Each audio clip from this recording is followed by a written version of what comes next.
Hi, I'm Emma, and I'm back on YouTube. It's a little bit funny saying that I'm back because I literally made 4 videos and then took a break for 2 months. Mostly in this video, I want to show you the things that I've done during my break that were creative, but also here's a really quick why I took a break explanation. When I started this YouTube channel, I was working. Running my own business. I was a hairstylist and I rented a salon suite. I was the one that was managing things with my clients. I had to go pick up products for my clients, whether it was for their color or products that they use at home. I had to talk to clients in between appointments and answer questions and fulfill needs. And then on top of that, dealing with the emotional toll that career can have on you just by simply the fact that you're interacting with so many people. And I'm very much an empath, and so like taking on people's emotions and things, that was a lot. Now I loved my job. I was also a little burnt out. On top of that, I have 2 children. 2 small children. My daughter will be 3 next month, and my son just turned 1 in November. So very, very little, very, very needy. I mean, I don't know at what age kids stop being needy. I think that's probably never, but anyway, they just need like way more from me, and it's exhausting. It's great. It's also exhausting. I'm married. I also have a house to try to help keep clean and food to make. And I wanted to have time to be creative, and I just needed to take something off of my plate, and this was it. So I did. I took it off my plate, and to be able to create without having to film myself was really nice, even though I only did it a few times. It was just like always on my mind that like, oh, if I'm doing this, then I should film it. And I was like, I just want this to be like an escape. I don't want to feel like I'm working, you know? So I took a break, and now I'm back. So hi. Now today is March 14th. On February 28th was my last day of work. So that was another reason I decided to come back to YouTube is I'm not working anymore. I am a full-time mom, and my husband had to start going to the office full-time. So I am quite busy. But right now, I don't want to jinx it, but right now my kids are pretty good at napping, and so I can film things during naps, which is what I'm doing right now. I can also film it when they go to bed and make my husband do something else instead of hang out with me. Okay, but I want to show you some of the things that I've done while I've taken my break. First of all, I want to start with baking and cooking. I have been doing so much baking and cooking. If you watched my 2025 goals video, you would have seen that I said I wanted to make at least 1 loaf of sourdough this year, and I think it was the beginning of February I made my very first loaf, and now I make it like 2 to 3 times a week sometimes. I have made a lot of sourdough. I've also made a lot of focaccia with the sourdough. That's been really fun. I've tried some different mix-ins for the sourdough. I've done everything but the bagel seasoning. I've done chocolate. I've done cinnamon sugar, cheddar jalapeno. I feel like I'm starting to get the hang of the sourdough thing. It's delicious. It's yummy. I honestly think it's the easiest bread I've ever made. I know a lot of people would disagree. They think sourdough is really tricky and high maintenance. I don't think so. Maybe I can do a sourdough video at some point, but I love it. We love it. It is the only bread that we eat now. I also been making a lot of our snacks from scratch. Actually, my neighbor that lives downstairs, she and I have done snack swaps, and so she's made snacks, I've made snacks, and then we've just made double of those snacks and swapped some of them, so we're each only making like 3 snacks, but then we end up with 6 snacks for the week. That's been really, really fun. So I've made some different things for that. Little Pop-Tarts, little cheesy rolls, other yummy things. We do a lot of things from scratch in our house because we like to. Like, my husband and I both really love that, and now I have more time for it, so it's been really fun. Okay, I know the glare on my glasses is like bad. I'm so sorry. Okay, should I just look like this the whole time? Ignore it, I need them, I'm sorry. I have an astigmatism, and if I don't wear my glasses, it hurts my brain. So I'm not going to take them off. Sorry. There's some other things that I've made in my break. I made this super cute red hood. I crocheted it. I love it. I think it'll be so nice for when I'm like playing outside with the kids and it's really cold. It's starting to warm up here in Utah a little bit, so it's a little like not quite the right weather for it, but that's okay. It's super cute. I made my daughter's Easter dress already. It's beautiful. I used a vintage pattern that I got at a thrift store for $1. The fabric is from a duvet cover and pillowcase set that a friend gave me. She was moving and was like, hey, do you want this for fabric? And I said, yes. The dress is a little big.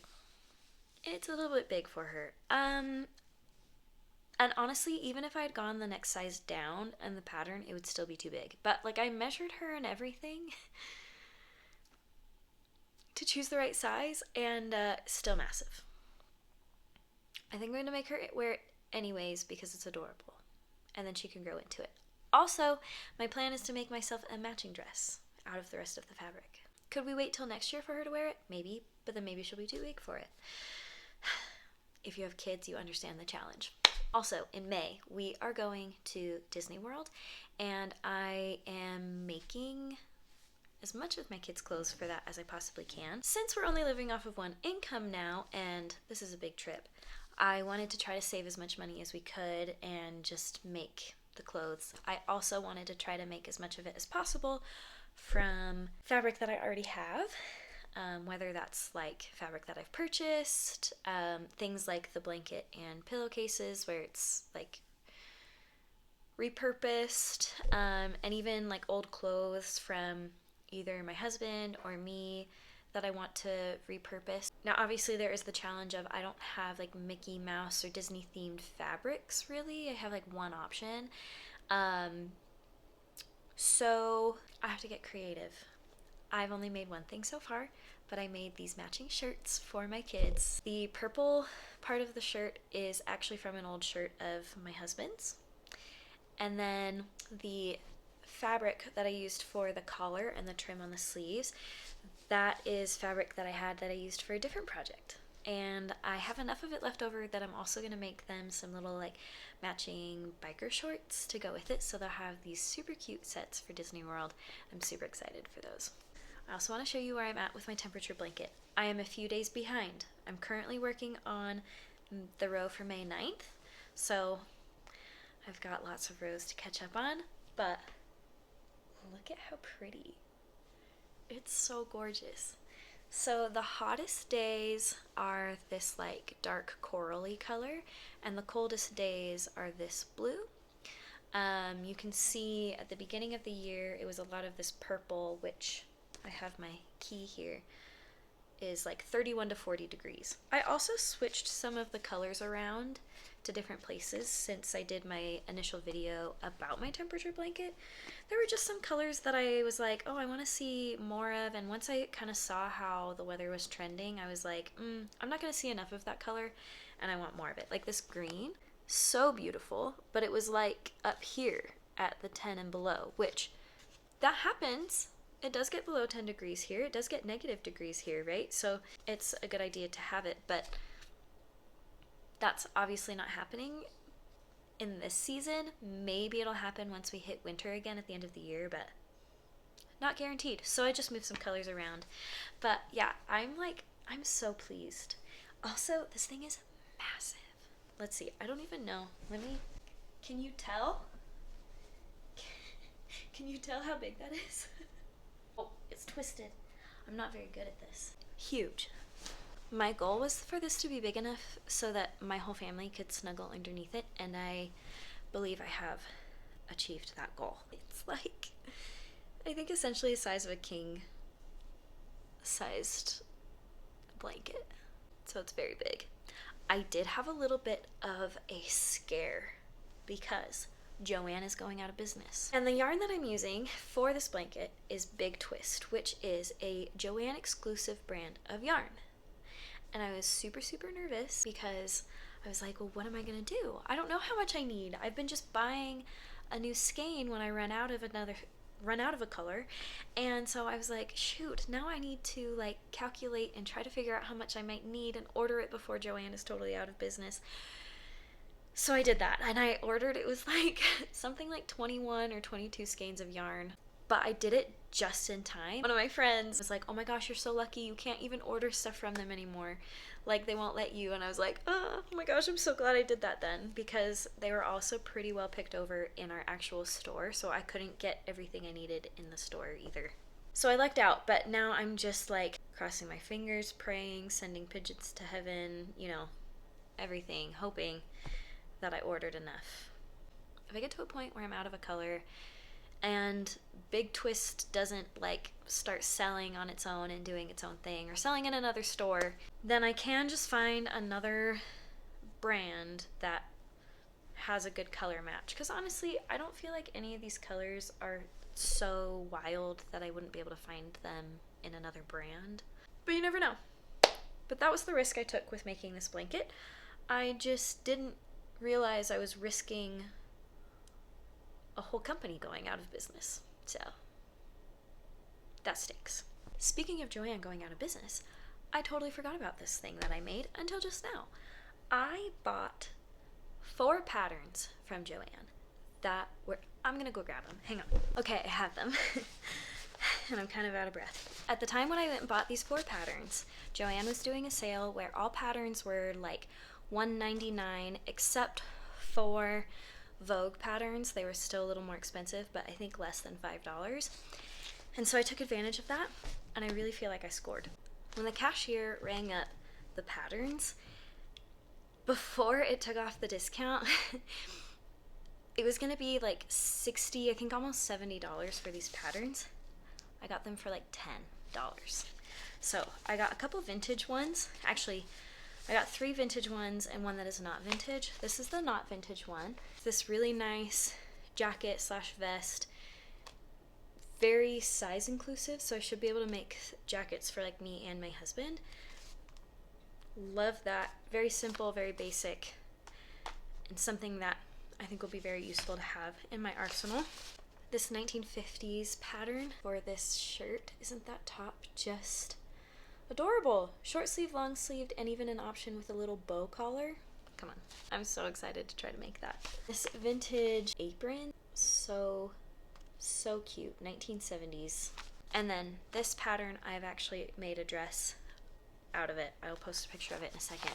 This 1970s wrap dress. The fabric that I chose to make it out of, I'm not sure it was the best decision. I followed what was recommended. There are a few different types of suggested fabrics, one of those being flannel. I went with the flannel because the pattern on it was so cute. It's fine. I think I need to figure out how to wear it properly. Maybe I will do a video on that of like, not wearing it properly, but I just need to like try some different ways of wearing it. So maybe I'll do a styling video on that one. Now later on I went back again looking for a specific pattern for something else. Didn't find what I was looking for, but I found this one. And it's just a simple blouse, but what I love is I think that this pattern will be very hackable. You can do these like fluttery sleeves, short sleeves, long sleeves, ruffle option. Like I feel like I could hack this pattern and do a lot of different things with it. Even in the version that this girl is wearing, she has the little flutter piece on the top, like ruffly piece on the top, and the long sleeve. I mean, it seems like the options are endless with this one. I could turn this into a dress, you know, like, love that. I'm bummed that Joann is going out of business, but you know, things happen. We're super lucky because we have multiple craft store options near us. We literally had a Joann and a Michaels in the same shopping center, just like 3 doors down from each other. We also have a Hobby Lobby really close. And my favorite place to go is a local store in Provo, Utah called Harmony. I love it down there. There are lots of cool little like locally owned shops out here. So my options are not necessarily going away, and that's okay. Just bummed about the yarn. I'm excited to be back to YouTube. I think this is going to be really fun, and I hope that it doesn't feel overwhelming for me again.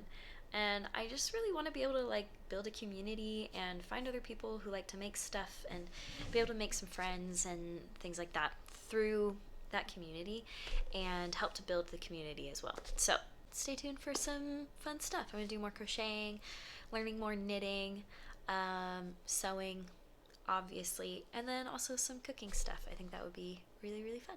Thank you so much for watching, and make sure you subscribe, and I will see you later. Bye!